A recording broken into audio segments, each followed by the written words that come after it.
CFR Network, CFR Sports. Good day, good night, all. Returning guest, the one, the only, multi-talented, multifaceted kickboxer, Muay Thai fighter, MMA athlete, mixed martial artist Jujitsu. extraordinaire, Jujitsu as well, of course. How can I forget that? BJJ, the one and only Shanelle Dyer. Welcome to the broadcast. Thanks for having me. I love being on your show. It's great to have a great catch up. Definitely. And as the UK and trustfully some of the world has been seeing since our last catch up, you've got another strap, haven't you? I've got two. Apparently. Love it. You see, you're putting in work, man. You were putting in some ridiculous work. Yeah, So 2 belts. Let's unpack that. So you won the first belt in what weight division?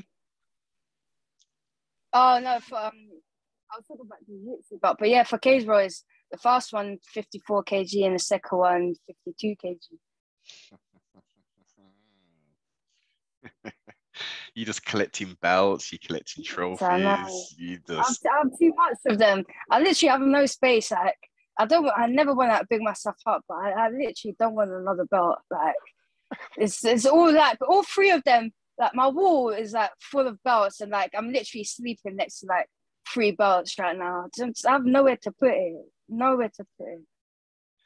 you're gonna have, I don't know, mums and pops are gonna have to maybe build an outdoor building just to hold all your stuff, man. Mum was like, "Oh, can't you put in the attic?" Or so. I said no, but I don't know. Well, you know what you're gonna have to possibly do is like relegate some of maybe the ones aren't as important to the They're all attic. important. I know. No, they're all important. Everyone has a story, like a mad story. Well, I know. But I guess, well, with time, ones, you still all of them will have a memory and as you say, a story behind it. But as time progresses, I still think that there's more weight in others versus the AWAH championship, for instance, versus this. Yeah. But I'll probably like frame those, and like the gym will probably want it or something like that. Yeah. I don't know. Yeah. Definitely. And then good problems to have. But this is it. You're in a very good position, man. You're in a very good position. You're chalking up victories in jiu-jitsu. You're collecting belts in mixed martial arts. You had an excellent showing. Was it Muay Thai that you fought last? That you put the MMA. No, what? Well, you fought a couple of weeks the one back, I man. just posted. Yeah, the recent one. That's it. Yeah. And I won the bottom. Yes. Yeah, that was casual. That was MMA. Nah, man. Am I getting confused? It was in the cage. Nah, man. The latest post that you have. Oh yeah. That was a throwback to 2019, I believe. And I was 18 years old, and I was fighting for the WMF world title. In Italy against that WBC rank #1. And I still reckon I won that fight, but obviously I'm in her hometown, her home city. She was the favorite fighter, and I just fell short. And that was at a pro fight, so I'm fighting pro again in 2 weeks, Muay Thai. So I just like looking back in my previous pro fights, because everyone's forgetting, like I do amateur MMA and stuff like that, but I fight pro Muay Thai. Like, I'm used to elbows, I'm used to knees. I've been spinning back elbowed, I've given elbows, I've cut people. So yeah, I am pro Muay Thai, and that's my bread and butter, and I've been fighting it for ages. So I'm just looking back and showing my new followers as well, because I've got a lot of new followers since that point. So showing people that I can actually hang with like the best fighters in the world, stand up. Yeah. So yeah, I just wanted to show that again. Okay.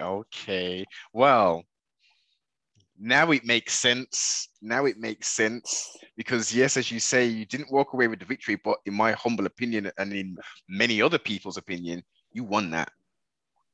Yeah. If you watch the video, I reckon I won that. But going into that fight, like mentally, I don't have no excuses. But like, I don't have like my proper coaches in my corner. The way they kind of treated us that show wasn't the best. And I kind of went into that fight thinking in my head, it was only like my second pro Muay Thai fight, and they gave me like a world title all the way in Italy against like WBC ranked #1. I was like, in my head, I lost the fight before I even went. Okay. Before I even went to the fight, I was just like, why are they giving me like such a huge fight on my second fight? So I was kind of baffled. Well, I went.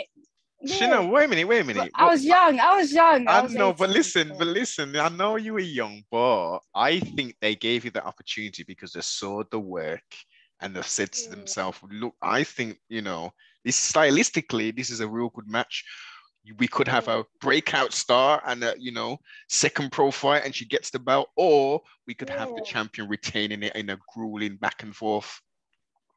That's what she said after. She said that's like literally the best fight one of the hardest fights she's ever been in. Like I definitely nicked like the first 3 rounds. She finished stronger, but the first 3 rounds I was calm. Like round 1, 2, 3, I went back to my corner like relaxed, like I haven't even fought. Like there's this one photo I have is like literally one of my favorite photos.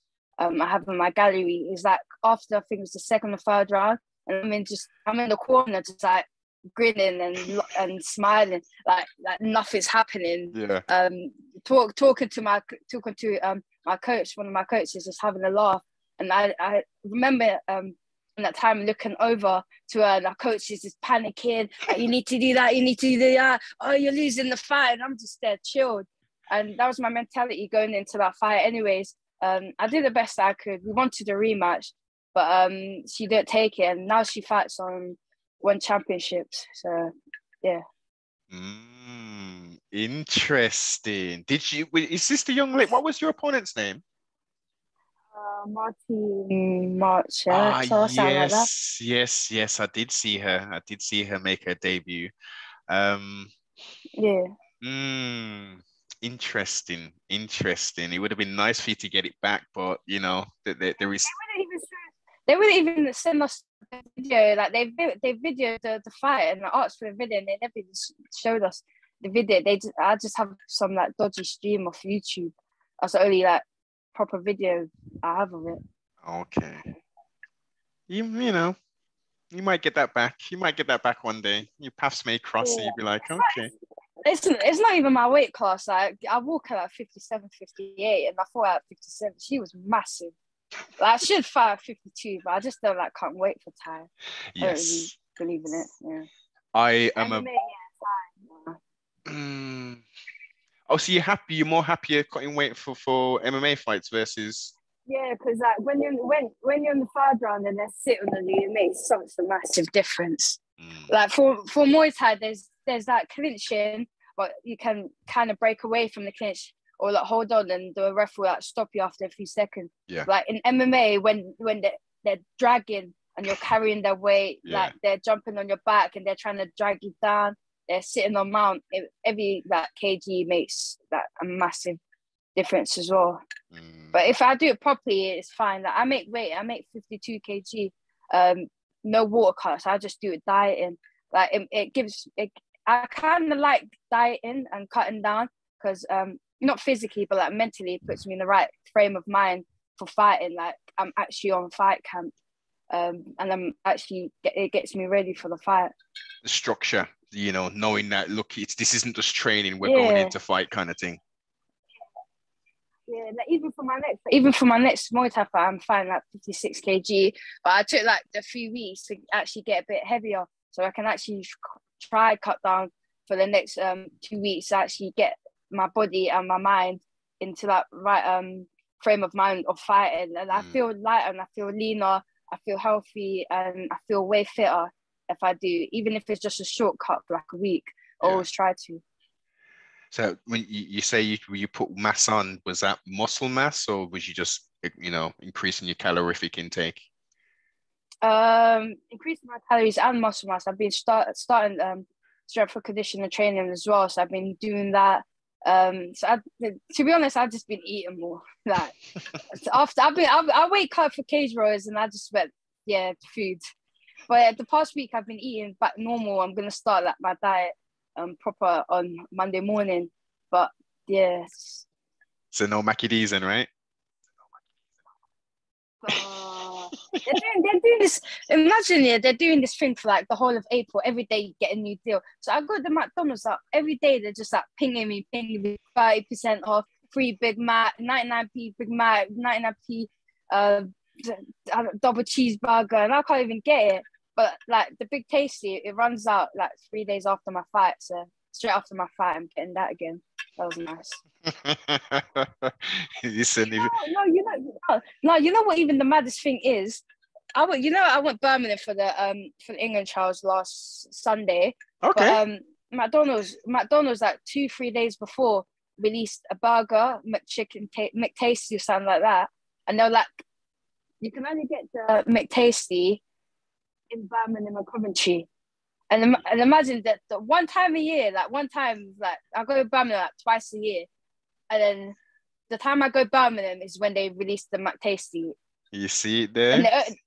And they only release it for like 2-3 weeks. And like the time I'm going to Birmingham, that's mad. I got it and it was actually nice. So you come to Big Bad Brum 0121 and get your Oh yeah. Only for the McTasty. A bit of training, but for the McTasty. Proper. Excellent. Well, I'm glad you got to experience some additional culinary experiences at the old Mickey D's. Always.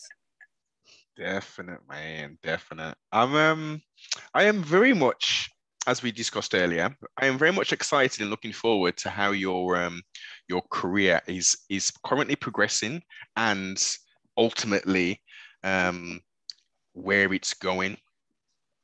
Mm.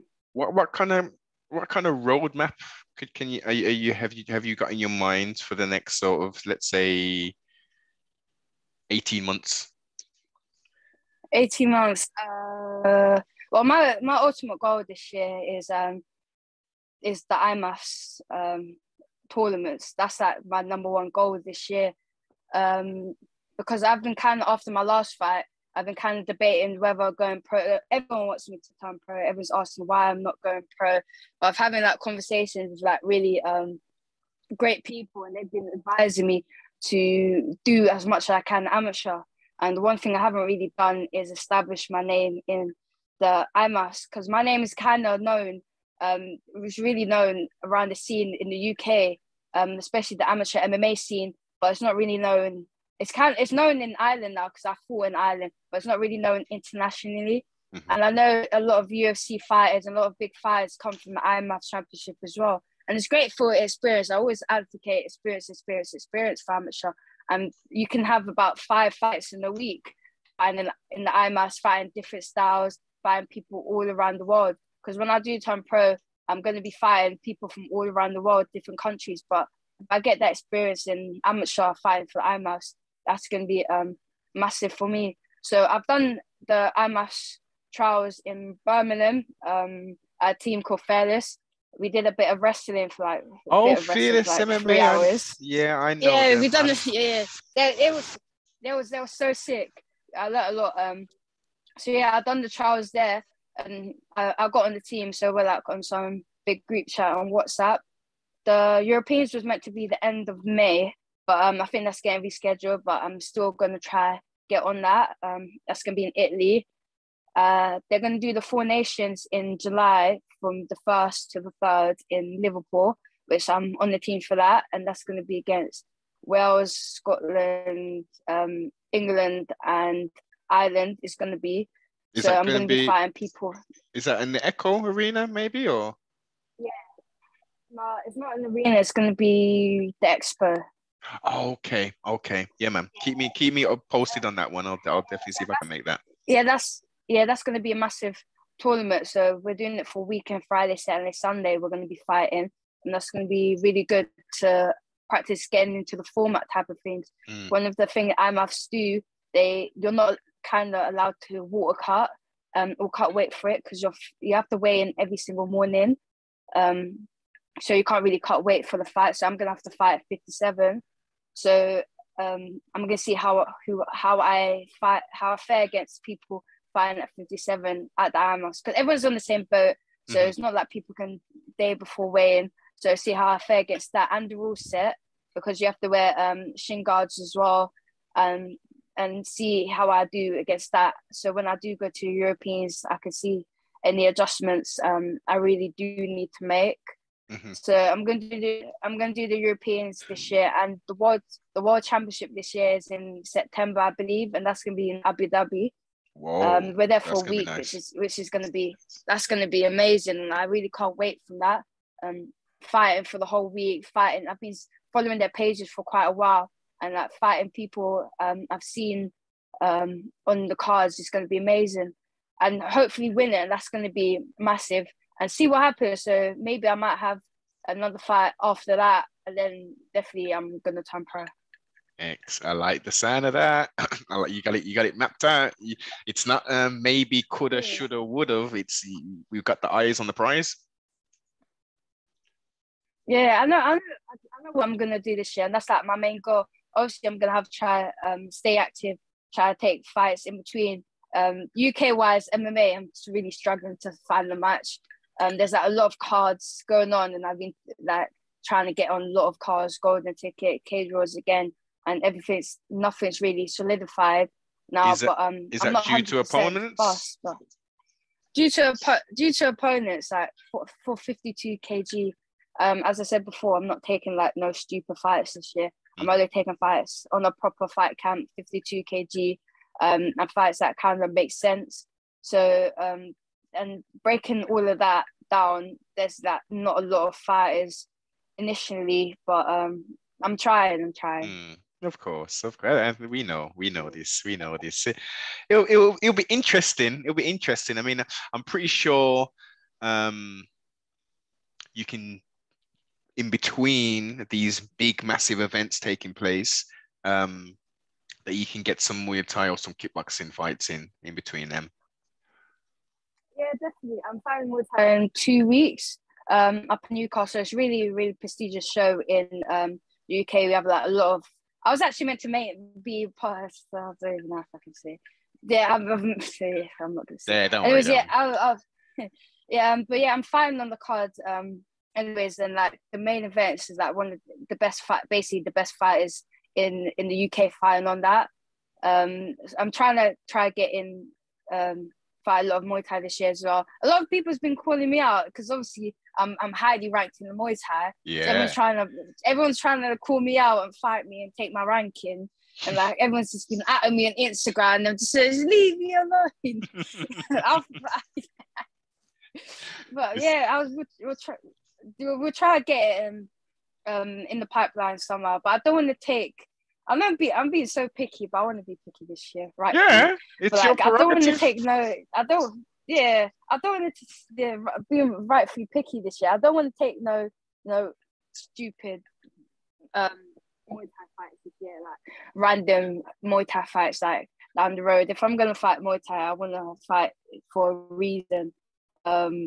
Financially, for a belt or that on the prestigious show, something that will elevate my career. Like, I've done all the small stuff. My name's kind of out there. People are calling me out. I'm not gonna because when I do fight Muay Thai, I kind of have to divert away from my path from MMA and do a proper soul Muay Thai camera. I don't want to divert my way for like a random fight. So of course. It's gonna mean sense. Something. Yeah, totally. Pardon self. And your opponent, Rebecca Garside, what kind of record has she got? I don't even know what her record is. But I know she's a kickboxer. She's like a K1 fighter initially, because she's from that predominantly kickboxing based gym. So she fights K1 mostly. But we're fighting Muay Thai. So I watched her last fight. She hits elbows, she hits clinch, she hits Muay Thai. That's K1, but it's a Muay Thai fight. So I'm just a Muay Thai fighter. Yeah, man. Sweeps, Yeah, kicks to deep to the face. Yep, yep. of elbows, a lot of clinch. Everyone underestimates my clinch. My clinch is good. I just like punching and kicking in it. But Yeah. yeah, it should be a fun fight. It should be a fun fight. Good way to open the main card, and it's my birthday. I'm fighting on my birthday as well. Well, So that's one of hey. the, yeah, that's my 21st birthday. So that's one of the what's a better way of celebrating Celebrating, your of birthday? course. Of Fighting, course. because Yeah. usually I'm on fight camp for my birthday, but now I get to fight on my birthday and then to Proper. celebrate after. Everyone mad. Exactly. I like it. You're speaking it into existence. You're gonna be Yeah, on your 21st Earth Day, born day, birthday. You are gonna have a competition in Muay Thai, and you're gonna be victorious. yeah. Now, I'm already imagining it. It's gonna be mad. yeah, I can picture it, man. I can picture it. You got that Taurian bull energy as well. So, I think that's going to be an interesting one. Newcastle under upon time. Um, Victory, who is it? Victory? Victory Promotions? Yeah, victory. Yes. Okay. I'll for the UK connoisseurs, check it out if you're local. Newcastle's not too far from the Midlands, so well, it is far. It's going to be 2.5 hours to get up there, but I'll make it worth it. exactly. This is it, man. So go check it out. Support Shanelle and be entertained, man. Be entertained. High level Muay Thai is going to be taking place. Yes, indeed. Yes, indeed. Um, let's transition. Let's transition to to the UFC event that just took place a few hours ago. You had the intestinal fortitude to be able to stop up and watch the whole card. Hard. So, what's your thoughts? Was it a good card? I thought it was an amazing card. That on paper, I knew it was going to be like one of the best cards of the year. It wasn't one of the best cards of the year. Barnes and Hamzat had that literally the best fight of the whole year. Aljamain Sterling, yeah, they got. I wanted Jan to win that, but obviously Sterling done his thing. I wanted him to win it. I'm Team Aljo, man. I am Team Aljo all the way. Why? Well, okay. Number one, he's repping JA, Jamaica. Yeah, that's number one. So I've got to be. I'm a little biased for, pardon me, for anyone who's repping the Caribbean. So that's number one. Number two, I just like his style. I like his style. Don't get it wrong. Piotr, he runs away too much. Pardon? I think he runs away a lot. Like the first round, he was just running. When I'm sparring people and they just run away, like just stand here and fight me. Stop running away. It's so annoying. Shanelle, that's called tactics, man. You've got to evade. It's called running away. Evasion. He's running away. Like it's a fight, and he's just stop. Yeah. I'll agree with that criticism most definitely. I would agree, even though as I say, it's all part of the game, and if Yeah. How did you actually score that fight then? Did you score Piotr as the victor?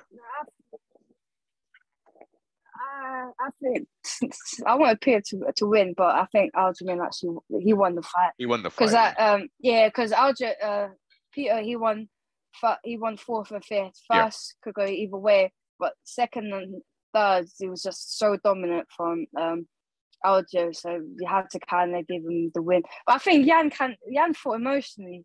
Like you could see he was like, and I know he fights like aggressive and like forceful, but you could just see the kind of the tension that he actually wants to knock him out. Yeah. So I think he kind of fought with that, and he just caught silly. But fair play to Aljo though, he did his thing. So I can't knock him down. He fought great, but It's just the whole thing annoyed me. It just annoyed me.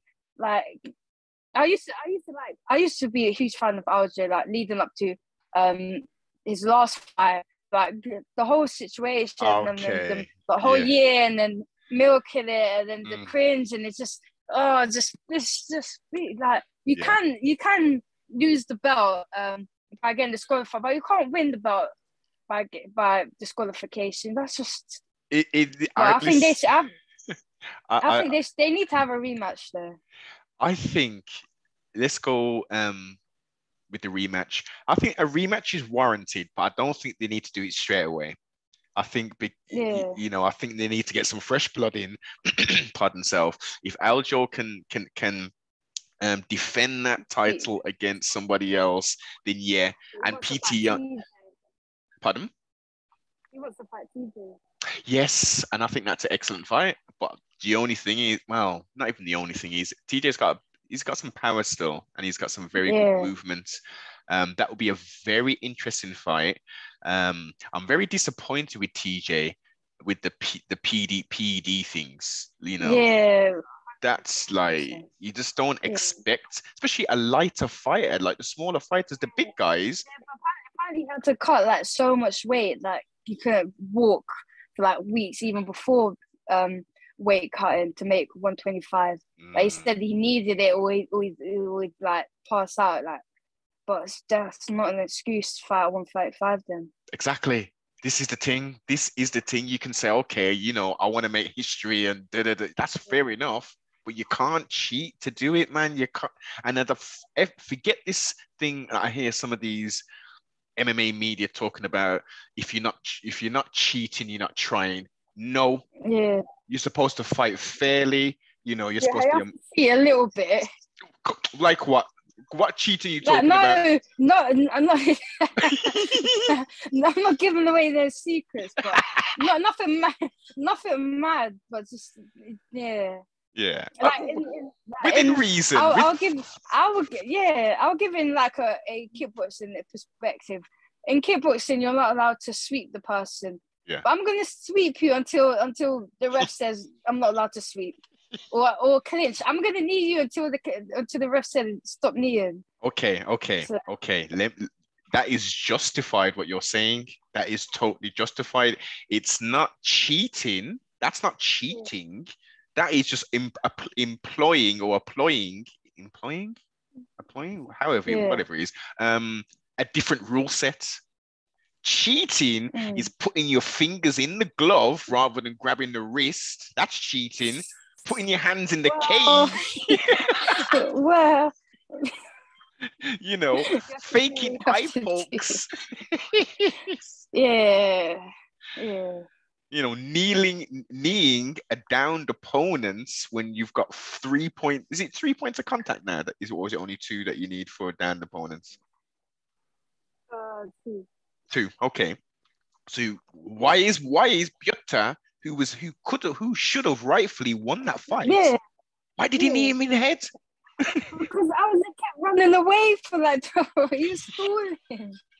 He's getting beaten up. He annoyed me. But yeah, that's why I said Peter got disqualified. But this doesn't mean Aljo wins the belt. So he doesn't win the belt. You're the head of UFC then, not Dana White. In that situation, what are you doing then? So you're gonna call it a disqualification and then an immediate rematch? No contest. Okay, no contest. And an immediate rematch, right? Yeah. Maybe if Aljo was winning the fight, we could have a debate, but he wasn't. You're right. I mean, he clearly won the first round. But lost every subsequent round. I'm interested to see if they do that TJ, the Snake, Dillashaw, and Aljo. That would be good, man. And it'll be good for him to get some pay-per-view points, a headline and a card and stuff like that. I think, I think that'll be cool. As you say, the Hamza and Burns fight.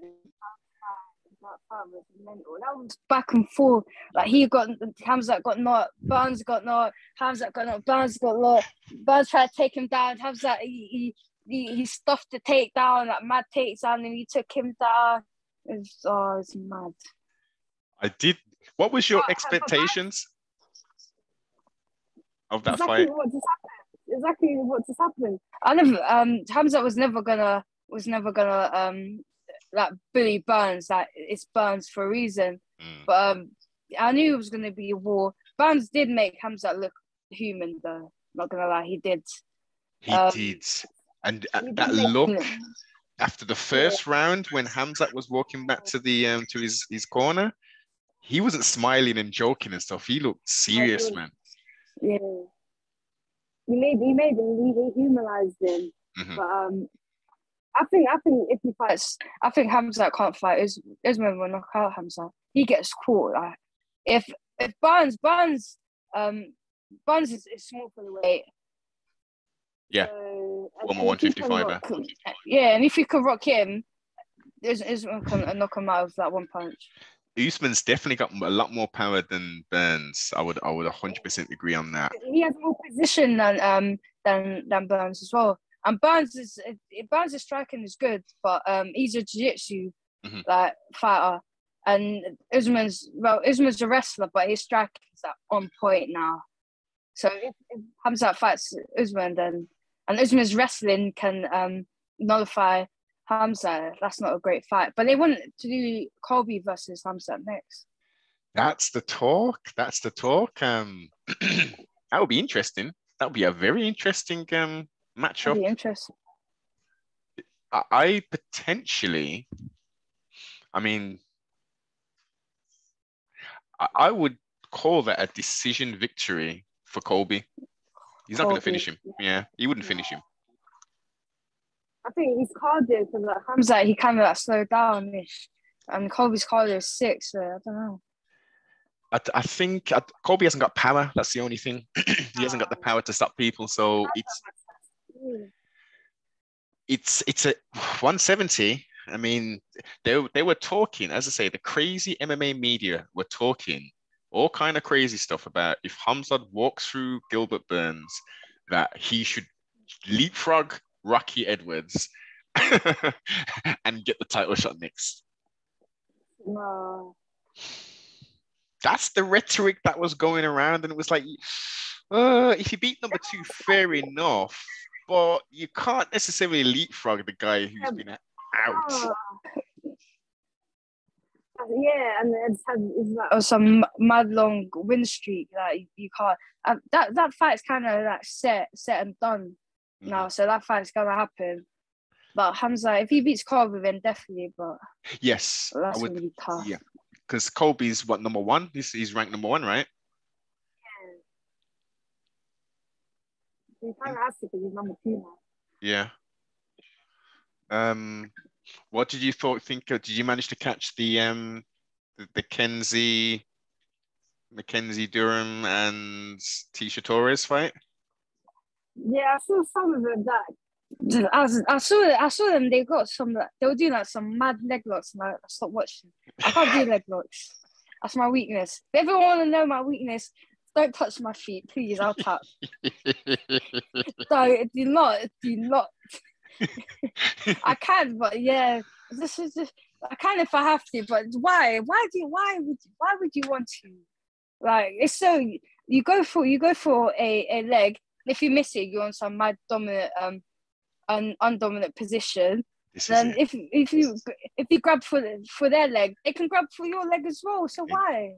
It's high level, man. If you're doing that kind of stuff, you gotta be high level in your offense, because as you say, as we saw in one, Gary Tonin went for a leg lock on Ton Lee and got knocked the hell out in the first round.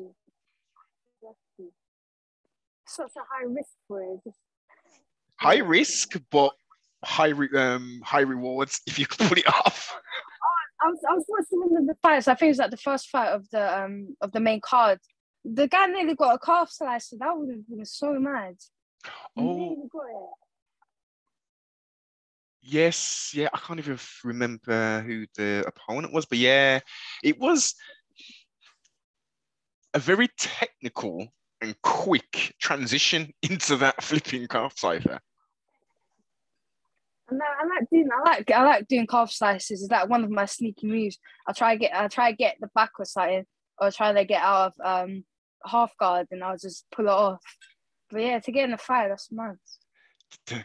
Twisters, when people pulling off twisters in a fight is crazy. How's the brain even thinking about it? Oh, let me get twisted in the middle of a fight. I mean, what? You just see an That's mad. opportunity. You know what? I guess. Exactly. Well, and also, I guess if you're drilling it constantly, and sometimes you're pulling it off in sparring and Yeah. stuff, and you're like, okay, I'm here. Let me try it. Sparring's one thing, but like in the fight, it's just when everything's going like a mile an hour, like a million miles an hour, and you're getting punched in the face, and you want to do a twist, oh, that's different. Well, like I guess the pace slows down dramatically. You're a fighter, so you can answer this. Versus you standing up and trading and striking, I guess that's very, very like millisecond kind of thing. But when it goes to the ground, I guess you've got more time to kind of formulate. Okay, what I'm going to do, how I'm going to. You have to do that in jiu-jitsu. Everything has to be like really calculated. You miss out one step, and then you can get swept, or they'll get in a dominant position, you'll lose position, or they'll get up. So everything has to be like really calm and collected, in that aspect. But like everyone always says that for jiu-jitsu, just especially in MMA, everyone always says you only need like 3 or 4 submissions, keep it basic and punch them in the face. So they give them an arm and armbar them and something like that. 100. Keep it simple, man. Keep it. It's nice to add to the repertoire, but as you say, keep it as basic as possible in regards to submissions. Yeah, 100%. I was watching a fight once, and like one of a guy who was like in a dominant position, but then he fell back and tried to go for like a heel hook, and just the guy just went on top of him, and Joe Rogan was just like, it comes with experience as well. Like don't. Position over submission. Yes. Like that's the baseline. Like even when I fight, most of my jiu-jitsu comps, I'm always at a position over submission fighter in the gym when we do like MMA rounds. I could go for the sub, but I'd rather get a dominant position. I start laying down bombs and making sure I'm safe. First and foremost. 100%, man. It's a wild game. Is your combat sports, especially mixed martial arts. Out of the three striking disciplines, including obviously MMA, is there one that you prefer more? Somebody asked me this question yesterday. I don't know, because like they're all different. They're all different. I like each for what they bring to the table. I fight each discipline different. So I'm always like fighting basically a new style. But not gonna lie, I watch MMA like 95% of the time, and watch Thai like 5% of the time now. Like I'm really, really liking MMA at the moment. I think I'm flowing well as well, and my confidence is going up in MMA. So I'm really liking it. Yeah. So, and that's my future anyway. So exactly. I've kind of gone the opposite, where I still consume a lot more MMA, but I am so much in love with the striking art of Muay Thai. Muay Thai, yeah, that's why I love Muay Thai. Muay Thai is a beautiful sport. Everything has to be like Muay Thai is an art. It's beautiful to watch. It's beautiful to do. The technique is beautiful. Everything's like it's just so amazing to watch. Muay Thai is basically the most beautiful sport ever to watch. MMA, it's just violence. I like violence. Definitely. Yeah. Just primal. But MMA is more sort of, I guess, realistic in regards to if you was to have a street fight, that's what you'd be doing. It would be mixed martial arts in essence versus you know, well, if you're that way Then trained. so you can be more well-rounded in MMA because you're more but if it gets taken down to the floor, you can survive on the floor or stand up. So yeah, and I like the freedom of MMA as well. You get a lot more freedom than in Muay Thai. I don't want to say you're allowed to drop your hands like in MMA, but you can kind of get away with them more than Muay Thai. You can kind of have more fun and freedom in MMA, which I kind of like. If you saw like my last fight, I was like pointing, laughing, and then having a blast. While in Muay Thai, I do the same, but it's just more like structured, and you have to score and score and score. But yeah, but like, I like fight. I'm like fighting MMA now because I think my style of fighting MMA is changed quite dramatically. Because I think what I'm doing right now is a thing called conscious fighting. In Muay Thai, I do that. I've been doing that for years. I've been fighting Muay Thai for about 10 years. But I think like when I turned pro in Muay Thai in like 2019, I started conscious fighting, and that's like when you fight how you want to fight, how you know you can fight, and how you fight in the gym. So if you put me in the Muay Thai fight today, tomorrow, yesterday, I will fight a sick fight. But in MMA for like the past 3 years, I've been doing MMA 3.5 years now. For the past 3 years, I wasn't really doing that. I was kind of fighting unconscious how I know I can fight. But I think I kind of made that switch in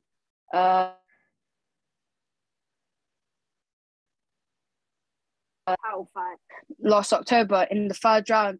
I started conscious fighting. I started having fun with it. So everything I wanted to do, I did. Everything I wanted to throw, I threw. I worked my game plan. Like in this fight, I knew she was gonna try to take me down.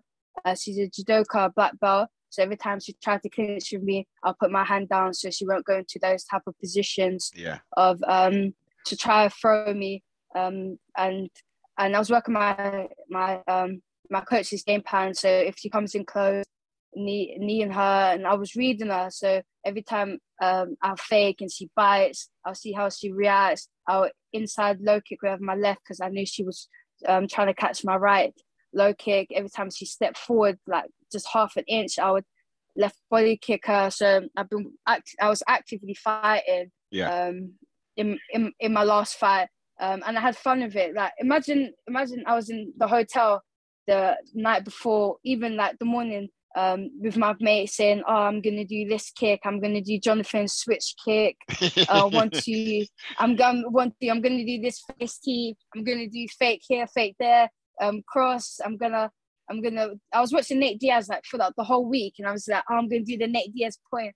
And imagine actually, and imagine actually everything I said in that hotel to my friends came into fruition in the fight. And that's the first time ever in MMA that's happened. So I've had the boss like in that fight, which was amazing to finally have that switch. And I think that's a really great point for me now to start building on. So I'm gonna start stuff I learned in the gym. I'm gonna start incorporating it more in my fights, and building on for now, because now I'm consciously fighting. I can take more risks without having getting caught and stuff like that, which is quite amazing. But it's taken like years to get to this point. I've had like 8, 9 MMA fights now, countless jiu-jitsu fights, and like almost a decade's worth of Muay Thai fights to get to this point. Yes. So so it's all come to experience, and that's why I always advocate, especially like people in my gym. I know people who's lost title fights, who's lost fights. They've only had a couple of fights, and they're upset with themselves. They're like, "Oh, I can't fight how I want to fight. I can. How do I get subbed by this? I can always get out of this in the gym. I can't do what I want to do." But then they look at me and they're like, "How can't I do that?" But then they don't realize that I've been in their same position like a few fights ago, in the cars, but now I can kind of see the light of where I'm going, and it's just all down to experience. So I just want them to do the same, really. Experience is key, and is undefeated. Um, Yeah. so much excited for your future. I'm wishing you all of the success and happiness. Throw your social medias out, and I'll make sure I put them in the links below, young lady. Probably Instagram, Chanel_Dyer. Facebook as well, Shanelle Dyer. You can watch all my fights and most of my interviews on YouTube. Just type my name in, Shanelle Dyer, either MMA or Muay Thai, whatever. And I'm on there. Excellent. So trustfully, everyone has enjoyed the conversation. Make sure you like, comment, subscribe, share, and most definitely, if you just stumbled across Shanelle, make sure you check out the content on YouTube and see the fights, etc. Yeah, thanks for listening. Thanks for your time. Hopefully you give me a follow and follow me on this epic journey that I'm gonna have. 100%. Again, Shanelle, thank you very much for your time. Looking forward to your next thrilling performance, as always, Yeah,